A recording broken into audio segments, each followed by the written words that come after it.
Hello.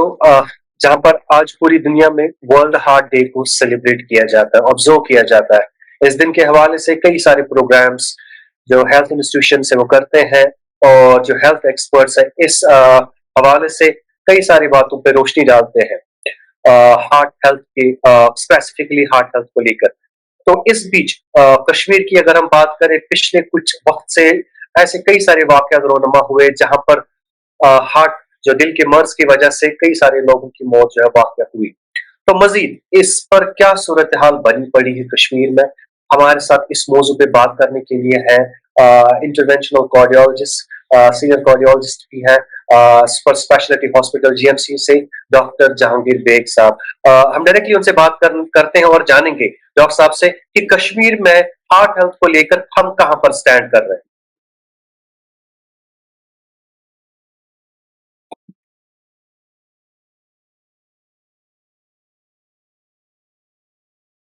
अस्सलाम वालेकुम, good evening.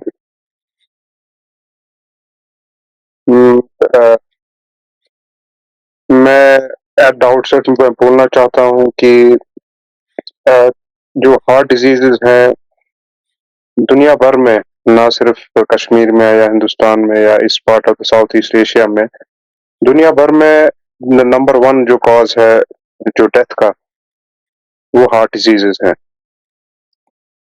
अगर हम देखें एनुअल डेटा, अगर हम देखें ईयरली डेटा, उसमें देखते हैं हम जो कार्डियोवास्कुलर डिजीज़ेज़ हैं, उसकी वजह से ऑलमोस्ट 1/3 डेथ्स दुनिया भर में कार्डियोवास्कुलर डिजीज़ से हर साल होती हैं, और ये मैक्सिमम है किसी भी डिजीज़ को अगर हम देखें तो। और दूसरा ये इम्पोर्टेंट चीज़ ये है कि जो दुनिया भर में जो डेथ्स होती हैं, 1/3 जो कार्डियोवास्कुलर डिजीज़ की वजह से होती है, उसमें 75% deaths low to middle income countries में होती हैं, जिसमें हिंदुस्तान, पाकिस्तान, जो साउथ ईस्ट एशियन कंट्रीज़ और अफ्रीकन कंट्रीज़ और साउथ अमेरिकन कंट्रीज़ हैं, इनमें होती हैं। इसकी बहुत सारी वजूहात हैं, जो हम बाद में डिस्कस कर सकते हैं। और जहाँ तक हिंदुस्तान का ताल्लुक है, हिंदुस्तान में 1/4 डेथ्स एनुअली जो होती हैं, वो हार्ट डिजीज़ेज़ की वजह से होती हैं। और अब जब कश्मीर में आते हैं, कश्मीर में जो रिसेंट 2016 में जो हमारे पास डेटा आया है, ग्लोबल हेल्थ रिसर्च इनिशिएटिव और global burden of disease registry के से जो हमें डेटा है, उसमें दिखाया गया है कि लगभग 1/3 डेथ्स जो वर्ल्ड में होती हैं, सिमिलर रेशियो कश्मीर में भी है। 1/3 डेथ्स जो है वर्ल्ड 33% डेथ्स जो एनुअली होती हैं, वो कार्डियोवास्कुलर डिजीज़ से होती हैं। और अगर हम रीजनल डिफरेंसेस की बात करें, तो अगर हम कंपेयर करें रूरल और अर्बन एरियाज़ में, तो रूरल में डेथ्स कम होती हैं अर्बन एरियाज़ की वजह से, जो जहाँ तक कार्डियोवास्कुलर डिजीज़ का ताल्लुक है। अगर वो अर्बन एरियाज़ में ऑलमोस्ट 33% डेथ्स हैं जो कार्डियोवास्कुलर डिजीज़ से होती हैं, और रूरल एरियाज़ में ओनली 20% डेथ्स जो है कार्डियोवास्कुलर डिजीज़ होती हैं। मौसम का भी इम्पोर्टेंट इम्पैक्ट है हमारे इलाके में। अगर हम मौसम के हवाले से देखें, विंटर में almost double number of deaths होती हैं हार्ट अटैक और सडन कार्डियक डेथ की वजह से, एज कंपेयर टू जो मौसम गर्मा समर में होता है। और ये देखा गया है मल्टीपल, खाली कश्मीर में नहीं, दुनिया भर में जहाँ पे भी जो भी इलाके हैं जहाँ पे सर्दी का मौसम सख्त होता है, शिद्दत से होता है, मान लो यूरोपियन कंट्रीज हैं, कनाडा है, इन सब कंट्रीज में देखा गया है कि मौसम सरमा में जो डेथ्स होती हैं, वो समर के मुकाबले ज्यादा होती हैं। उसके भी बहुत सारे वजूहात हैं। और ऑन एवरेज हम देखते हैं कि अगर 3 टेम्परेचर डिप होता है, हर 3 सेंटीग्रेड डिप की वजह से जो कार्डियोवास्कुलर डिजीज की रिस्क है, वो ऑलमोस्ट 10 से 11% इंक्रीज होती है। और अगर हम हाई रिस्क ग्रुप्स की बात करें, पेशेंट्स की, जिनको फॉर एग्जांपल जो स्मोकर्स हैं, डायबिटिक्स हैं, ऑलरेडी जिनको एक बार हार्ट हार्ट अटैक आया होता है या स्ट्रोक आया होता है, उनमें ऑलमोस्ट 30% इंक्रीज रिस्क होती है ये ना कार्डियोवास्कुलर डिजीज की विंटर में। हर 3 सेल्सियस डिप टेम्परेचर डिप के साथ ये पाया गया है। इसकी भी बहुत सारी वजूहात हैं। ये मैंने बेसिक आपको स्टैटिस्टिक्स बताई। ये इस हवाले से जहाँ तक कार्डियोवैस्कुलर डिजीज का ताल्लुक है दुनिया भर में, फिर हिंदुस्तान में और खासकर कश्मीर में। डॉक्टर साहब, मैं डायरेक्टली एक बात पे यहाँ पर आना चाहता हूँ। पिछले कुछ वक्त से यहाँ पर देखा जा रहा है कि यंगस्टर्स वो अप्रोच कर रहे हैं हॉस्पिटल्स की ओर या कार्डियोलॉजिस्ट के पास जा रहे हैं दिल के हार्ट कंप्लेंट्स को लेकर के पैल्पिटेशन होना, दिल का घबराना, फिर जब रूल आउट किया टेस्ट वगैरह किए जाते हैं तो कहीं ना कहीं वो मर्ज निकलता है। Is there any upsurge in those cases या स्ट्रेस की वजह से मतलब ये इस चीज का शिकार बन रहे हैं? How do you see all these happenings? देखिए, जहाँ तक मेरी पर्सनल एक्सपीरियंस का ताल्लुक है और मैं अगर अपने कलीग्स जो भी हमारे यहाँ प्रैक्टिस करते हैं, कार्डियोलॉजी की प्रैक्टिस करते हैं जम्मू कश्मीर में और श्रीनगर में, यहाँ पे 2 तरह के पेशेंट्स जो हैं हमारे पास ज़्यादातर आते हैं। एक तो ट्रू कार्डियक डिजीज़ेज़ होते हैं, वो उनकी भी अच्छी खासी तादाद हमारे पास आती है और अमूमन हम पेशेंट जो जो आपने कहा जैसे घबराहट होती है, पैल्पिटेशंस होती हैं, मेनी ऑफ द टाइम्स हम देखते हैं कि इनको ज़्यादातर एंजाइटी रिलेटेड इश्यूज़ हैं वो और एंजाइटी, डिप्रेशन और साइकियाट्रिक इलनेसेस का भी जो प्रेवलेंस है, यहाँ पे काफ़ी हाई है। तो दोनों तरह के पेशेंट्स यहाँ पे पाए जाते हैं, अच्छा खासा तादाद है। अगर हम कंपेयर करें बाकी मुल्क के पेशेंट्स के साथ या दुनिया भर के पेशेंट के साथ, जहाँ पे ज़्यादातर patients organic diseases, cardiovascular diseases जिनको हम कहेंगे रियल कार्डियोवैस्कुलर डिजीज़ेज़ होती हैं। यहाँ पे दोनों मिक्सचर हमें मिलता है। जो एंजाइटी और डिप्रेशन के पेशेंट्स हैं, उनको भी सिम्पटम्स ऐसे आते हैं जो मिमिक करते हैं कार्डियोवैस्कुलर डिजीज़ेज़ को। जैसे पेशेंट्स को अगर पैनिक अटैक आता है, वो ऑलमोस्ट सिमिलर टू जो सिम्पटम्स होते हैं हार्ट अटैक के से मिमिक कर सकते हैं। तो हमारे लिए कई बार ये चैलेंजिंग हो जाता है डिफरेंशिएट करना कि रियली पेशेंट्स को कार्डियक डिजीज है या नहीं है। तो हमें कई बार इन्वेस्टिगेशंस करनी पड़ती है क्योंकि आपने देखा यहाँ पे recently sudden cardiac deaths among young patients, खासकर जो कोविड का जो इरा था उसके दौरान हमने देखे सडन कार्डियक डेथ्स, और उसके बाद भी या उससे पहले भी cardiac deaths, sudden cardiac deaths among young population जो अपेरेंटली अदरवाइज हेल्दी होते हैं, जिनको कोई खास रिस्क फैक्टर नहीं होता है। सडनली हम सुनते हैं अचानक किसी की मौत हो गई, हार्ट अटैक आ गया, सडन कार्डियक डेथ हो गई। तो हमें भी विजिलेंट रहना पड़ता है कि ये रियली डिफरेंशिएट करने में कि पेशेंट को रियली असली में हार्ट डिजीज है कि नहीं। ये हमें ना सिर्फ क्लिनिकल जजमेंट में से पता चलता है, बट कई बार हमें कुछ इन्वेस्टिगेशंस करनी पड़ती हैं जो रूल आउट करने के लिए कि रियली पेशेंट को असल में कार्डियक डिजीज है कि नहीं है। क्योंकि हमारे यहाँ पे दोनों की तादाद अच्छी खासी है, जैसे मैंने ऑलरेडी बताया। तो डिफरेंशिएट करने के लिए कई बार हमें इन्वेस्टिगेशंस का ये सहारा लेना पड़ता है to be sure on the to be on the safer side जब before giving a label to a patient। जब हम लेबल करेंगे किसी को जी इसको एंजाइटी है, डिप्रेशन है या इसको ऑर्गेनिक हार्ट डिजीज है, जिसको किसी की नस में चर्बी चढ़ गई हो, हार्ट कमजोर हो गया हो, जिसको एक्चुअल रिस्क है फ्यूचर में डेथ होने का। Before that I come to you again doctor साहब, मैं यहाँ पर रुक करना चाहता हूँ मोहम्मद आफाक सईद साहब से। उनसे मैं जानना चाहूंगा उनकी क्या ऑब्जर्वेशन है इस चीज को लेकर, स्पेशली कोविड सिचुएशन यहाँ पर लो हुई, उसके बाद एक एक बात जैसी चली, एक नैरेटिव जैसे चला कि जो कोविड के विक्टिम हुए उनको भी हार्ट डिजीज हुए या उनकी वजह से उनकी डेथ्स हो रही है। तो आफाक साहब, आपकी ऑब्जर्वेशन क्या है? Because you are a very keen observer, avid writer, आपका क्या है एनालिसिस इस चीज को लेकर, आज चूंकि आज वर्ल्ड हार्ट डे ऑब्जर्व किया जा रहा है? हाँ, ये ऑब्जर्वेशन है। सबसे पहले तो मैं डॉक्टर साहब को मुबारकबाद कहना चाहूंगा कि उन्होंने बड़ा अच्छे तरीके से ये सारा सिनेरियो सामने रखा। In a very in a just he dwelled upon the whole issue very well। तो अब जहाँ तक हमारा ताल्लुक है, हम जो ऑब्जर्व करते हैं during Covid period, there were lot of sudden deaths, जिनको ना कार्डियक अरेस्ट क्या कहते हैं, उनसे कई नौजवान लोग उनका शिकार हो गए। तो एक नोशन सा चला कि it's because of Covid that people are dying, but फिर उसके बाद कुछ स्टडीज ऐसी हुई कि जिनने उसको सारा नलिफाई किया कि नहीं, इट्स नॉट द कोविड। हालांकि COVID can be a cause but it is not the only cause. So उसमें ये है कि जहां तक हमने ऑब्जर्व किया during COVID, people used to be very sedentary, मतलब एक सेडेंटरी लाइफस्टाइल हुआ। 1-2 साल लोग वर्क फ्रॉम होम करते रहे, तो ज़्यादा चलना-फिरना नहीं रहा। फिर जब सेडेंटरी हुआ तो फिर ओबेसिटी भी बढ़ी बहुत सारे पेशेंट्स में। तो जो ऑलरेडी कोमॉर्बिड थे, जिनकी कोई न कोई ये थी तकलीफ थी, वो इसके ज़्यादा मेरे ख्याल से ये रहे शिकार हुए, जो हार्ट अटैक्स के। सो इन अ वे इनडायरेक्टली कोविड रिस्पांसिबल है, but not in that way कि कोविड बीमारी की वजह से लोग हार्ट अटैक का शिकार हो रहे थे। जो सिचुएशन कोविड के थ्रू दौरान हुई, उससे ये हुआ। हमारे पास बहुत सारे पेशेंट्स आते थे जो ये कहते थे कि जी हमें कोई ऐसा इक्विपमेंट दो जिससे हम एक्सरसाइज घर पे करें, जैसे कोई ट्रेडमिल मांग रहा था, मतलब because we are dispensing oxygen, we are dispensing beds, we are dispensing other things, vital equipment.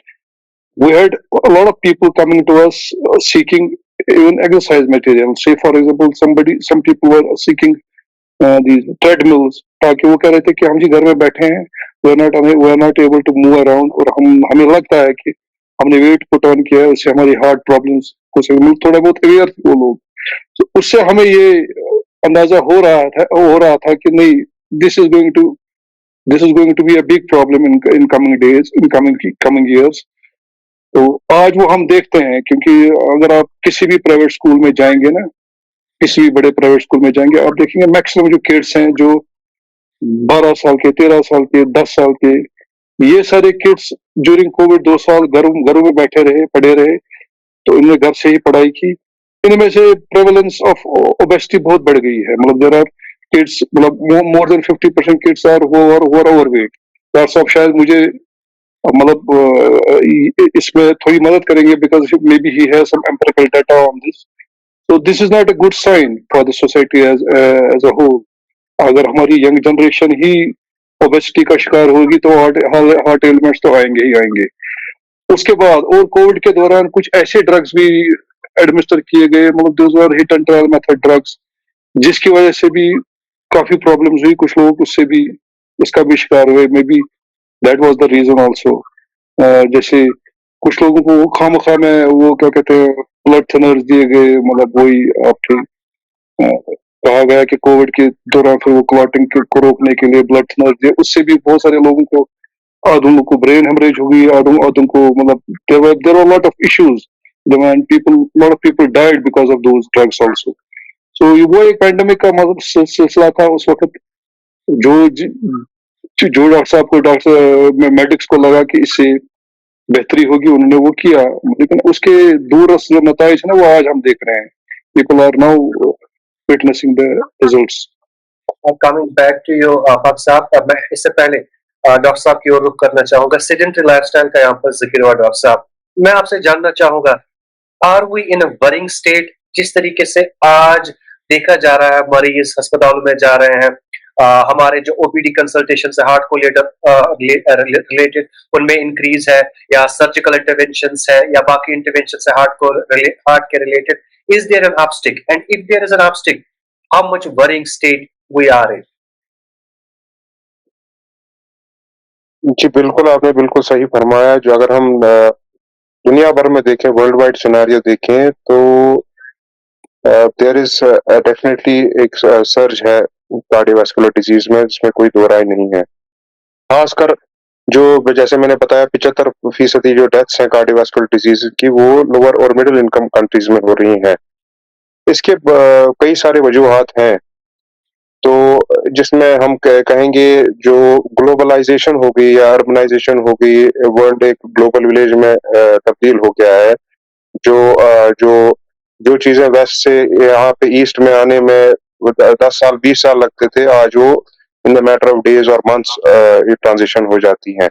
तो अगर हम देखें पिछले 40-50 सालों में हमारे जो पार्ट ऑफ द वर्ल्ड को देखें, तो 5 डिफरेंट टाइप्स की ट्रांजिशन आ गई है, जिसकी वजह से कार्डियोवास्कुलर डिजीजेस जो है, इसका एपिडेमिक हो गया है। इनफैक्ट पैंडेमिक प्रोपोर्शंस में पहुंच चुका है। जो असली अगर हम आज की बात करें, तो वर्ल्ड वाइड में cardiovascular disease is a real pandemic, जिसकी वजह से मेजॉरिटी ऑफ द डेथ्स हो रही हैं। तो मैं इन 5 ट्रांजिशंस के बारे में आपको थोड़ा सा बताता हूँ। एक तो पहले जब ये अर्बनाइजेशन ग्लोबलाइजेशन होगी, उसकी वजह से पहला जो ट्रांजिशन होता है, वो है एपिडेमियोलॉजिकल ट्रांजिशन। जो पहले अगर हम 100 साल पहले की बात करें तो यहाँ पे इस पार्ट ऑफ द वर्ल्ड में जो मेजॉरिटी ऑफ द डेथ्स थी और मेजॉरिटी ऑफ द इलनेसेस थी वो इन्फेक्टिव थी, कम्युनिकेबल डिजीजेस जिनको हम कहते हैं। With the passage of time जो हमारा सोशो इकोनॉमिक स्टेटस चेंज हो गया, हमारी क्वालिटी ऑफ लाइफ इंक्रीज हो गई, देयर ये शिफ्ट हो गया।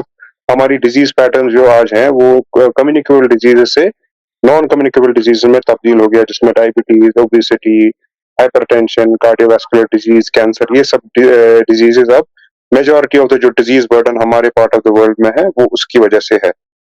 जो दूसरा ट्रांजिशन हमारा आ गया है वो है क्या नाम है इसका, डेमोग्राफिक ट्रांजिशन।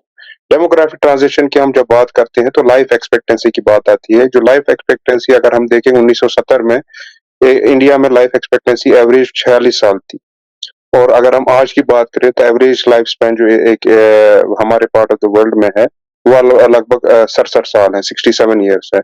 तो अगर जब लाइफ एक्सपेक्टेंसी इंक्रीज हो जाती है तो हमें ऑलरेडी पता है कि cardiovascular disease with age increase, जिनकी प्रेवलेंस है इंक्रीज होती है।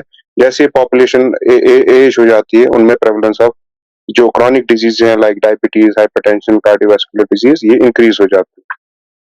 तीसरी जो ट्रांजिशन हमारे यहाँ आ गई है वो है न्यूट्रिशनल ट्रांजिशन। जब हम बात करते हैं अर्बनाइजेशन की, इंडस्ट्रियलाइजेशन की, तो हमारे न्यूट्रिशनल जो पैटर्न्स है वो चेंज हो गए। जो अगर हम 50 साल पहले की बात करें तो majority of the foods natural foods हम कंज्यूम करते थे, फ्रूट्स, वेजिटेबल्स, अनप्रोसेस्ड फूड जो घर में पका हुआ खाना खाते थे, डेयरी प्रोडक्ट्स खाते थे। वो अब ग्रेजुअली ट्रांजिशन हो गया क्योंकि टाइम की किल्लत हो गई पकाने का, घर में खाने का, ये सिस्टम चेंज हो गया। मेजॉरिटी ऑफ द पीपल जो वर्किंग क्लास है खासकर वो भी इतना बिजी रहता है कि उनके पास इन चीजों का टाइम नहीं होता। तो प्रोसेस्ड फूड जो है बाजार के रेडीमेड फूड्स हैं, जो रेस्टोरेंट्स में फूड्स बिकते हैं उनका इस्तेमाल ज्यादा हो गया। जो नेचुरली इनको हम कहते हैं इन्फ्लेमेटरी फूड्स, और जो इन्फ्लेमेटरी फूड्स हैं इनसे हमारी डायरेक्ट ओवरऑल हेल्थ पे असर पड़ गया। हमारी इंसिडेंस ऑफ जो क्रॉनिक डिजीजेस है जिसमें सारी disease like diabetes, obesity, hypertension, cancer, cardiovascular, ये सब इंक्रीज हो गई इन फूड्स की वजह से जब हम ट्रांजिशन करते हैं। चौथा हो गया जो है social economic transition. Socio economic transition में हम बात करेंगे जब हमारा विद इंडस्ट्रियलाइजेशन हमारा लाइफ मैकेनाइज्ड हो गई। जब हम आज से 30-40 साल पहले की पे नजर डालेंगे तो मेजॉरिटी ऑफ द लोग जो है या तो पैदल चलते थे या साइकिल का इस्तेमाल करते थे। अब हमें अगर सब्जी लाने को भी जाना होता है, रोटी लाने को जाना होता है तो हम या बाइक निकालेंगे या कार निकालेंगे, वर्क प्लेस पे जाना होता है गाड़ी निकालते हैं। तो हमारा लाइफस्टाइल ट्रांजिशन हो गया from an active lifestyle to an sedentary lifestyle. जो सेडेंटरी लाइफस्टाइल है, अगर हम बात करें, सेडेंटरी लाइफस्टाइल एक मेजर रिस्क फैक्टर है जो है जो क्रॉनिक डिजीजेस और कार्डियोवास्कुलर डिजीजेस का। और चौथा जो है पांचवा जो है ट्रांजिशन वो है एनवायरमेंटल ट्रांजिशन। हमारे इंडस्ट्रियलाइजेशन की वजह से पोल्यूशन, जो एम्बिएंट एयर पोल्यूशन है उसकी लेवल्स इंक्रीज होगी। क्वालिटी ऑफ एयर जो हम ब्रीथ करते हैं वो सही नहीं है, लॉट ऑफ टॉक्सिन्स, पोल्यूटेंट्स उसमें है जिनका डायरेक्ट इम्पैक्ट हमारी हेल्थ पे होता है, और उसकी वजह से भी कार्डियोवास्कुलर डिजीजेस की इंसिडेंस इंक्रीज हो गई। Perfect. और लास्टली जो है जो स्मोकिंग और कंजप्शन ऑफ ड्रग्स है वो भी हम अगर हम खासकर कश्मीर की बात करेंगे तो बहुत ज्यादा कॉमन है। अगर कंपेयर करेंगे रेस्ट ऑफ द कंट्री और रेस्ट ऑफ द वर्ल्ड में, स्मोकिंग की इंसिडेंस ऑलमोस्ट ट्रिपल है अगर हम इसको कश्मीर को कंपेयर करेंगे रेस्ट ऑफ द वर्ल्ड के। और ऑब्वियसली स्ट्रेस का कहना नहीं है, यहाँ की जो लाइफ है वो compare to an average life in other parts of the country and world और काफी ज्यादा है यहाँ। इससे पहले मैं क्या करना चाहिए, क्या तदाबीर करनी चाहिए, मैं इससे पहले आफाक साहब की ओर रुख करना चाहता हूँ। आफाक साहब, आपने कहा कि बच्चों में ओबेसिटी है, सेडेंटरी लाइफस्टाइल है। डोंट यू थिंक आफाक साहब, जो हमारे फूड हैबिट्स है, जैसे डॉक्टर साहब ने कहा कि जो करीबन 30-40 साल पहले के जो हमारे फूड हैबिट्स थे वो डिफरेंट थे, आज डिफरेंट है। आपको नहीं लग रहा जो हमारी यंगर जनरेशन है, जो अपकमिंग जनरेशन है, इनकी फूड रेगुलेशन को लेकर as an intellectual what do you think कि क्या करना चाहिए कि जिस तरीके से हमारा फूड जो है, फूड हैबिट्स वो सही तरीके से रेगुलेट हो और ऐसे फूड्स हमारे बच्चे ना कंज्यूम करें ताकि वो इवेंचुअली वो फ्यूचर में किसी चीज का, किसी एलिमेंट का शिकार बने। What do you think should be done? I think a lot of work has to be done on in this sphere only because पहले हमारा एक था हम इंसुलेटेड थे because of this junk food यहाँ पे ज्यादा नहीं मिलता था जस्ट 4-5 years बैक और 6 years बैक तो with the advent of time कुछ फूड जॉइंट्स खुल गए और मल्टीनेशनल चेन्स भी आ गई फूड जॉइंट और जो एफ्लुएंस लोगों में जो एफ्लुएंट क्लास है हमारा पर्टिकुलरली एफ्लुएंट क्लास के बच्चे हैं उनको आदत पड़ गई है अब जंक फूड की और वो जंक फूड वो रेगुलर अब उनको स्कूल्स में भी वो मिलता है वही मुहैया हो रहा है क्योंकि स्कूल्स में कैंटीन्स हैं उधर उनके फूड डिस्पेंसिंग ये है शॉप्स हैं तो वो जंक फूड अब एक लाइफस्टाइल सा बन गया है यहाँ के बच्चों में because this has now lost all the limits एक वक्त था कि यहाँ पे बेयरली कोई फास्ट फूड जॉइंट हुआ करता था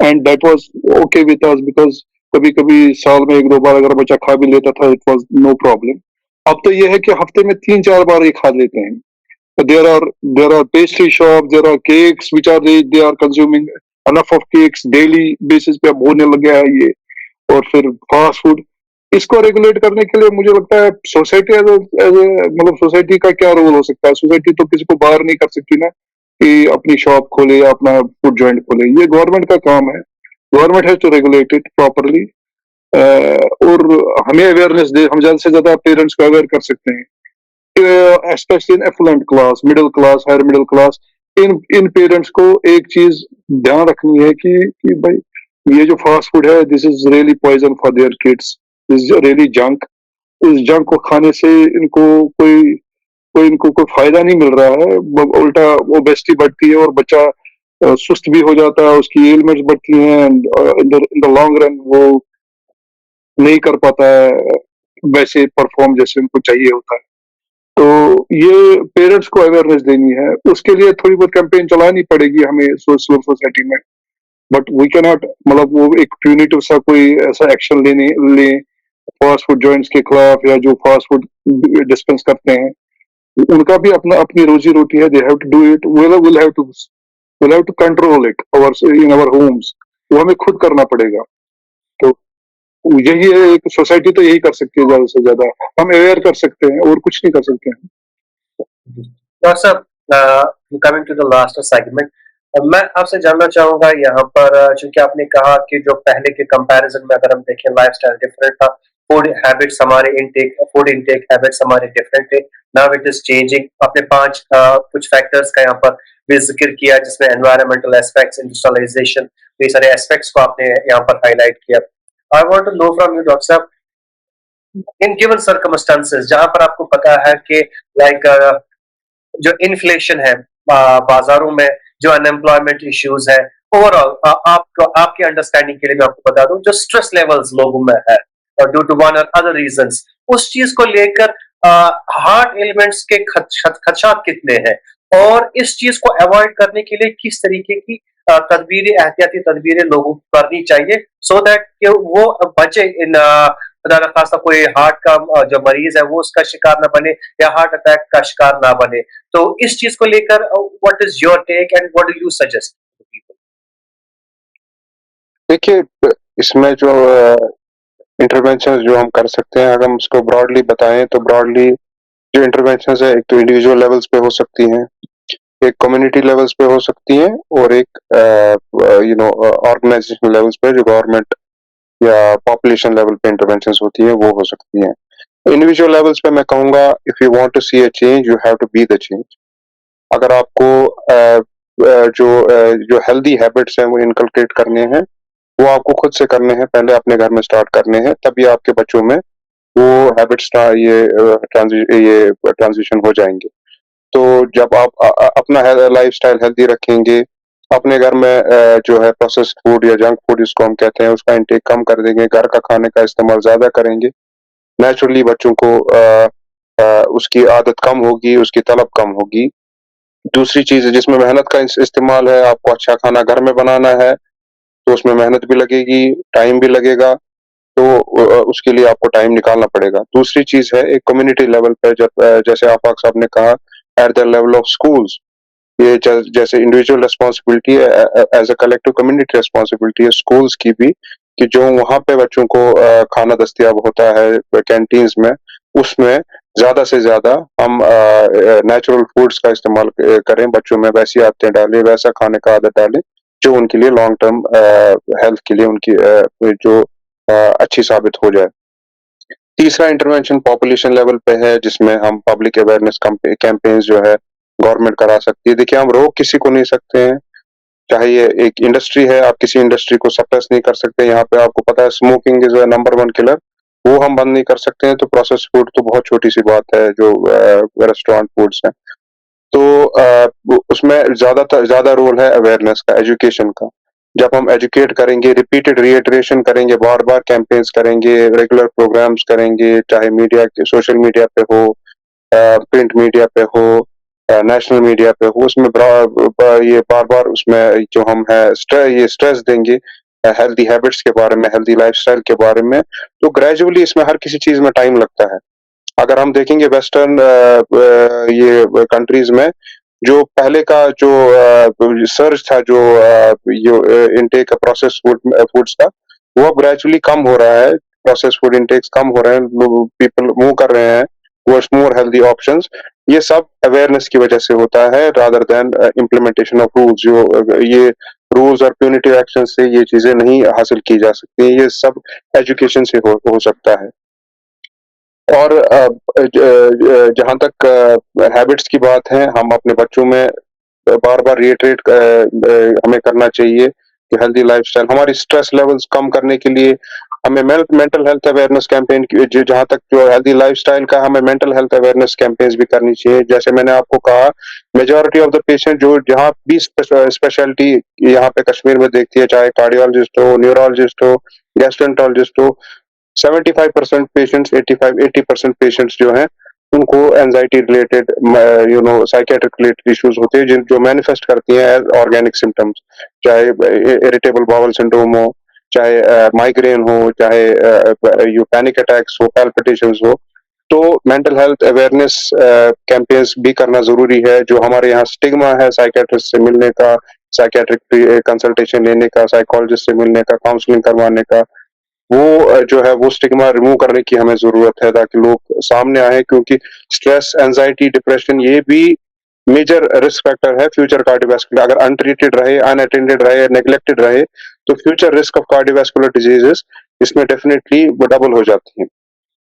तो ये भी एक इंटरवेंशन है जो हम अपनी पॉपुलेशन में इस्तेमाल कर सकते हैं।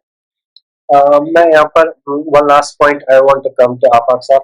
आफाक साहब, मैं आपसे यही सवाल आपको भी दोहराना चाहूंगा स्ट्रेस के बारे में। जैसे कहा कि उसमें प्रोएक्टिव रहने की जरूरत है। So being a social activist, आपको क्या लगता है कि जो स्ट्रेस है, जो एंजाइटी है, उसको लूव करने के लिए, साइड लाइन करने के लिए, व्हाट डू यू थिंक? क्योंकि आपकी इंटरेक्शन बहुत सारे लोगों से होती है, आपकी इंटरेक्शन उन लोगों से के साथ होती है मैक्सिमम जो जरूरतमंद होते हैं, जो उनकी रिक्वायरमेंट्स होती है, वो आपके पास आते हैं। व्हाट डू यू थिंक, आपकी ऑब्जर्वेशन में क्या है, आखिरी पॉइंट्स आपके जो होने चाहिए एंजाइटी और डिप्रेशन, स्ट्रेसिंग लेवल्स को कम करने के लिए as a society, what should we do? मैं क्या बताऊं आपको, मैं तो फर्स्ट हैंड इसका ये मुशाहिदा करता हूँ जो स्ट्रेस लेवल्स हैं, क्योंकि हमने 1 साल 2 साल पहले एक सुसाइड प्रिवेंशन हेल्पलाइन खोली थी with help of in collaboration with NIMHANS. उसमें हमने काफी एक्सपीरियंस गेन किया। We interacted with people who were suicidal, not only suicidal, some people were not suicidal, but they were having high levels of anxiety. तो वो हमने फिर जो हमारा इंटरेक्शन ये हुआ उनके साथ, तो हमें ये पता चला कि जो एंजाइटी है, एंजाइटी इज बेसिकली सब फियर की आगे आने वाले दिनों में हम कैसे कोप अप कर पाएंगे चेंजिंग सिनेरियो के साथ। Some people had fear of losing livelihood. Some people had fear of losing some family member due to COVID, due to the pandemic. तो स्ट्रेस लेवल्स बढ़ती, मतलब यहाँ पे इसका रुझान ये है कि स्ट्रेस लेवल्स यहाँ पे ऑन इंक्रीज है, it's not on decrease, it's on increase. और इसके जो मेंटल हेल्थ के लिए हमने ये देखा, we have a very limited workforce which is working on the mental health. हमारे पास जो प्रोफेशनल्स हैं मेंटल हेल्थ के रिलेटेड वो बहुत लिमिटेड है। मेंटल हेल्थ पे हमें सबसे ज्यादा जोर देना है, because mental health is the fountain head of multiple disease, multiple elements. उसमें कार्डियोवास्कुलर डिजीजेस भी हैं। तो मेंटल हेल्थ अगर हम इग्नोर करेंगे, देयर विल बी, वो एक बहुत बड़ा पैंडेमिक बनेगा फिर आगे जाके। और वो बन भी रहा है, because people have developed lot of syndrome. कुछ लोगों को तो सिंड्रोमिक हो गए हैं because of mental health issues. तो हमारा ये मानना है कि mental health is the most ignored sphere of the our medical fraternity. इसमें उनको जोर देना चाहिए। They should come forward, all the medics they should come forward and devise some policy, devise some mechanism so that the mental health issues are taken care of in each and every hospital and each and every public health center. This is more prevalent in rural areas than urban areas, क्योंकि urban areas में हम ज्यादा शोर मतलब इसलिए आता है mental health के बारे में, क्योंकि यहाँ पे थोड़ी बहुत अवेयरनेस है इस बारे में। रूरल एरियाज में नहीं है, वहाँ लोग अंधाधुंध खाते हैं, उनको केमिस्ट डिस्पेंस करते हैं दवाइयाँ, तो वो दवाइयाँ खा के अपनी सेहत भी बर्बाद करते हैं। So it has to be at the grass root levels. Mental health को हमें बहुत सीरियस लेना पड़ेगा, otherwise we have a very big problem at hand. One last point before we wrap up this session, doctor साहब, sedentary lifestyle को हटाने के लिए व्हाट डू यू रेकमेंड? जैसे लोग बोलते हैं कि एक्सरसाइज करनी चाहिए, जॉगिंग करनी चाहिए, साइकिलिंग करनी चाहिए, एरोबिक्स करनी चाहिए। तो सभी एज बार्स के लिए, like from the adults to the elderly people, as an expert what do you suggest, क्या करना चाहिए लोगों को, किस तरीके की एक्सरसाइज करनी चाहिए ताकि उनकी कार्डियोवास्कुलर हेल्थ ठीक रहे? जैसे मैंने आपको ऑलरेडी कहा, जो सेडेंटरी लाइफस्टाइल है इसका जो रिस्क प्रोपोर्शनल जो जिसको हम कहते हैं पॉपुलेशन एट्रीब्यूटेबल रिस्क है, अगर हम देखें तो स्मोकिंग और डायबिटीज से ज्यादा है। अगर जो मेजर कार्डियोवास्कुलर रिस्क फैक्टर्स हैं आज की डेट में, अगर हम सेडेंटरी लाइफस्टाइल का ये जिक्र करेंगे, उसका रिस्क जो है अवेयरनेस, तो जैसे हमने ऑलरेडी बात की, अवेयरनेस की जरूरत है। दूसरा जो सबसे इजीएस्ट वे है, तो आप मोटराइज व्हीकल्स जितना हद तक हो सकता है उतना अवॉइड कीजिए। जो दूसरी बात है, जैसे आप मेजॉरिटी ऑफ द टाइम्स हम अपना फोन इस्तेमाल करते हैं, जो फोन और इंटरनेट हमारे में हाथ में लग गया, उसकी वजह से सेडेंटरी लाइफस्टाइल ज्यादा हो गया। तो मिनिमाइज यूज करें अपने फोन्स का। जब भी हमें फोन कॉल आता है, बात कर रहे होते हैं, you just stand up, walk. जब तक बात कर रहे होते हैं चहलकदमी कीजिए। तीसरी चीज है, आप अपना एक जो है अपना डेली जो एक्सर्शनल जो है डेली स्टेप्स हैं वो काउंट कीजिए। स्मार्ट वॉच लगा सकते हैं, उसमें आप काउंट कर सकते हैं। जो कहा जाता है आजकल 10,000 स्टेप्स अगर आप दिन में ये जो लेते हैं, उससे आपकी long term cardiovascular health improve हो जाती है। तो मिनिमम अगर हम रेगुलर जिम में नहीं जा सकते हैं, एक्सरसाइज जो है रेगुलर जो प्रॉपर जो एक्सरसाइज प्रोटोकॉल नहीं फॉलो कर सकते हैं, तो एटलीस्ट एक जगह बैठना हम जो है वो मिनिमाइज करना चाहिए हमें।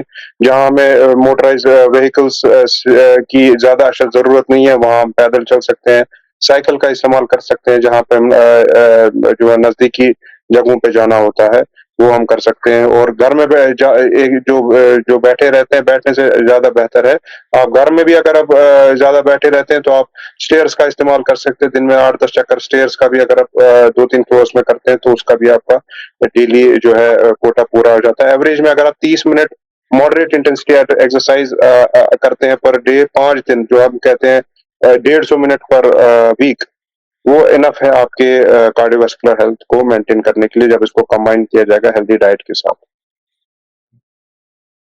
चलिए, और आप साहब एक और अच्छी चीज आपने ऐड नहीं की, वाजवान का इंटेक थोड़ा कम करना है। Because we have a very big problem here during summers.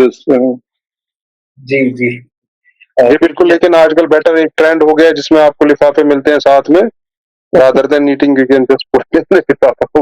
वो अच्छा हो गया। अच्छे स्टेटस जो लोग हैं, वो भी मैंने रिसेंटली देखा कि जहाँ पे ये टैबू माना जाता था जो है मीट उठाना, वो अब उठा लेते हैं लोग, हेल्थ का ख्याल रखते हुए कम खाते हैं और ज्यादा उठा ले जाते हैं।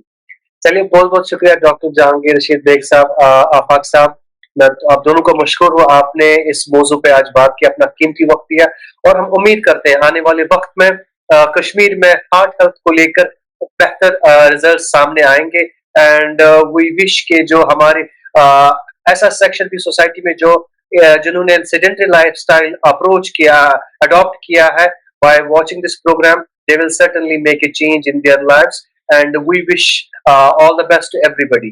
बहुत बहुत शुक्रिया आफाक साहब, डॉक्टर जहांगीर, बहुत बहुत शुक्रिया। अस्सलाम वालेकुम। वालेकुम सलाम।